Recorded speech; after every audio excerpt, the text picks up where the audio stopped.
नमस्कार, आज की खबर में आपका स्वागत है और मैं विजेंद्र सोलंकी। आज बात पंचामृत की, यानी बात उन 5 सीटों की जिनके दम पर बीजेपी मिशन 25 पूरा करना चाहती है तो कांग्रेस पुराने दबदबे को कायम रखना चाहती है। लेकिन परेशानी यह है कि ये पंचामृत किसी भी पार्टी के लिए आसान नहीं और इसे पाने के लिए दोनों के बीच मंथन शुरू हो गया है। रस्सा कस्सी का खेल बड़ा रोमांचक हो गया और दिग्गजों से सजी सेना के साथ दोनों ही पार्टियों के सेनापति, मंत्री, संतरी और सैनिक सब जोर लगा रहे हैं। लेकिन इन सब के बीच दोनों लगे हैं ये कहने में कि ये पंचामृत हमारा होगा, लेकिन किसका होगा ये पंचामृत, इसी पर हम आज बात करेंगे।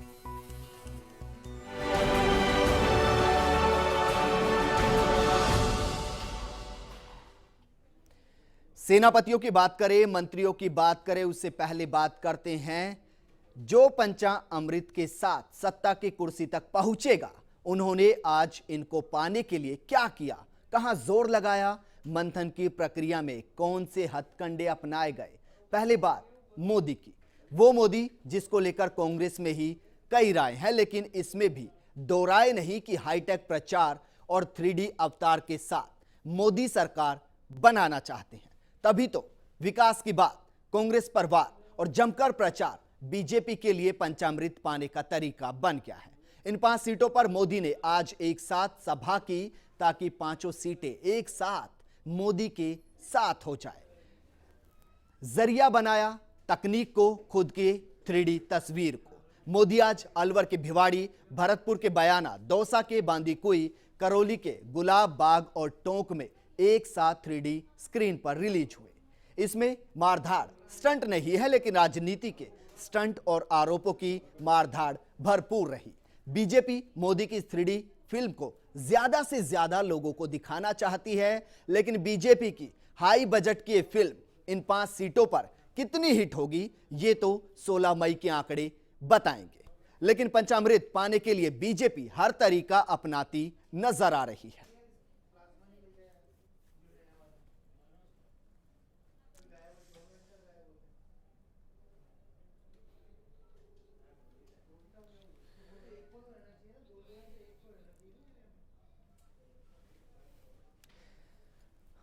तो आज जहां राहुल गांधी करौली में सभा करते नजर आए, तो वहीं मोदी आज 3D अवतार में नजर आए। एक साथ 5 सीटों पर दिखे, प्रचार किया, प्रसार किया, अपनी बात रखी और इसके जरिए 3D तकनीक, टेक्नोलॉजी के जरिए 5 सीटों पर एक साथ जनता के साथ जुड़ने की कोशिश करते नजर आए। कहीं ना कहीं बीजेपी हाईटेक प्रचार में लगी है तो कांग्रेस अभी भी जनाधार ढूंढने के लिए जनता के बीच पहुंच रही है। ऐसे में इन 5 सीटों पर मुकाबला बेहद दिलचस्प होता जा रहा है।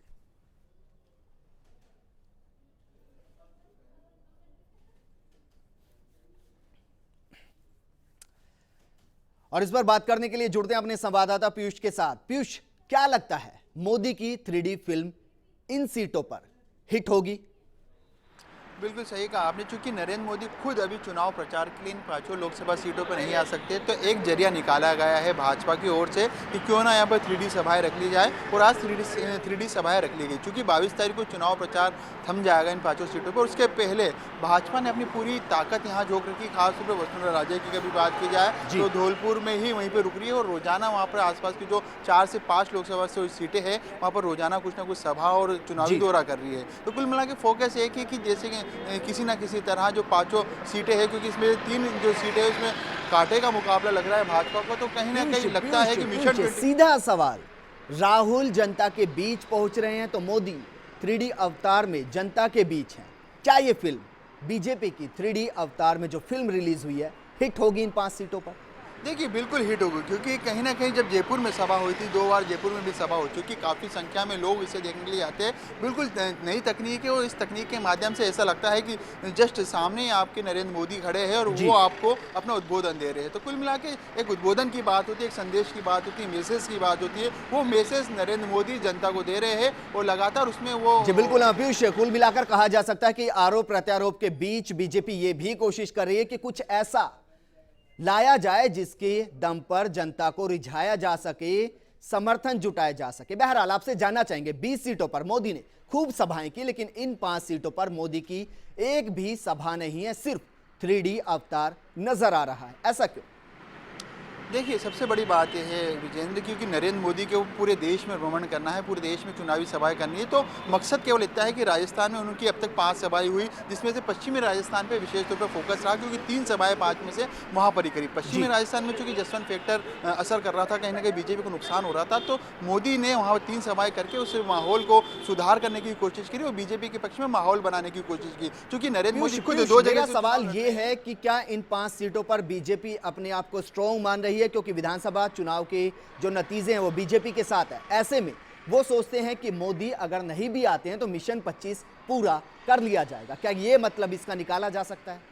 देखिए, जहाँ तक स्ट्रॉन्ग मानने की सवाल है तो विजेंद्र, मैं आपको बता दूं, इनमें से 3 सीटें ऐसी हैं जहाँ भाजपा के लिए कांटे का मुकाबला है और कुछ भी हो सकता है। चाहे वो दौसा की बात की जाए, भरतपुर की बात की जाए या फिर करौली धौलपुर की बात की जाए, स्थिति ऐसी है कि जहाँ पर बीजेपी की कांटे का मुकाबला है। दौसा में तो स्थिति ये है कि बिल्कुल नया चेहरा है, हरीश मीणा और भाई के सामने, नमो नारायण मीणा के सामने उनको उतारा गया है और वहीं से राजपा की कुल मिलाकर कहा जा सकता है कि पंचा अमृत यानी कि 5 सीटें बीजेपी के लिए आसान नहीं है। आप हमारे साथ बने रहिए। आज मोदी के बाद राहुल ने भी करौली में सभा की। राहुल गांधी और कांग्रेस के लिए भी ये 5 सीटें कितनी अहम है, इसका अंदाजा इसी बात से लगाया जा सकता है कि राहुल गांधी ने जहां प्रदेश में पहले चरण की 20 सीटों के लिए सिर्फ 2 सभाएं की, वहीं अब सिर्फ 5 सीटों के लिए भी राहुल 2 सभाओं को संबोधित करने वाले हैं, एक आज और एक 22 को अलवर में। वैसे भी इन 5 सीटों में से 4 पर इस वक्त कांग्रेस का कब्जा है और अगर वो अपनी जीती हुई सीटों को ही नहीं जीत पाई तो फिर सत्ता के सिंहासन पर तीसरी बार बैठना मुश्किल होगा। इस दौरान राहुल ने पहले वार फिर प्रचार किया ताकि सत्ता में कांग्रेस की सरकार बने। जरा सुनिए।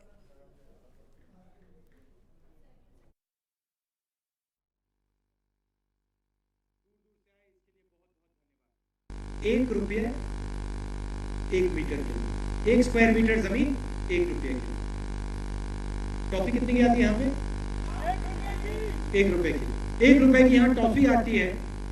अगर आपका नाम अदानी है तो गुजरात में आपको 1 मीटर जमीन मिल सकती है। 10 टॉफी दो, सुनो, 10 टॉफी दो आप, 10 टॉफी दो 10 metre, 100 toffee 100 metre, 1000 toffee 1000 metre. जितनी आप टॉफी दोगे उतनी मीटर आपको जमीन मिलेगी। मजेदार मॉडल, इसको ये कहते हैं गुजरात मॉडल, इसको कहते हैं गुजरात को बनाना, इसको कहते हैं गुजरात को मैंने खड़ा किया। समुद्र के तट जमीन मुंबई जितनी 30 करोड़ में उठा के आजादी जी को दे दी। सड़क का काम हम ज्यादा करते हैं और गरीबों को अधिकार देते हैं, गरीबों को फायदा पहुंचाते हैं। क्यों? क्योंकि हम भाईचारे से काम करते हैं। मनरेगा आया, भोजन का अधिकार आया, ये कहां से आया?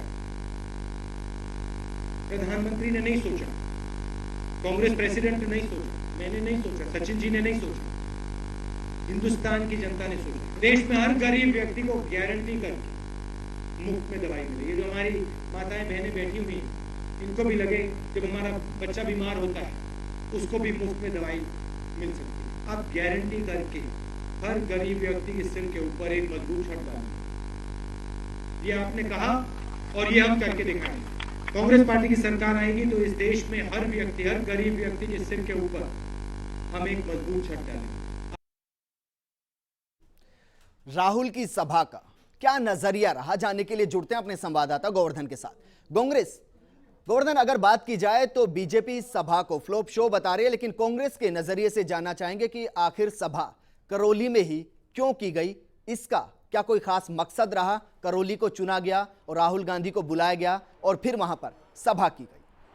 देखिए, करौली का जो स्थान चुना गया सभा के लिए, उसके राजनीतिक मायने इस मायने में निकाले जा सकते हैं, क्योंकि करौली एक सेंटर प्लेस आ गया जहां से भरतपुर भी प्रभावित होता है, धौलपुर भी प्रभावित होता है और बीच का एक सेंटर पॉइंट है जिससे इन जो कम से कम 3 जो कॉन्स्टिट्यूंसीज हैं लोकसभा की वो कवर हो रही थी। इसके अलावा यहाँ का जो जातीय और जो क्षेत्रीय मिजाज है वो भी पॉलिटिकल एक जैसा है, तो करौली को इस हिसाब से इन्होंने एक सेंटर प्लेस के तौर पे चुना।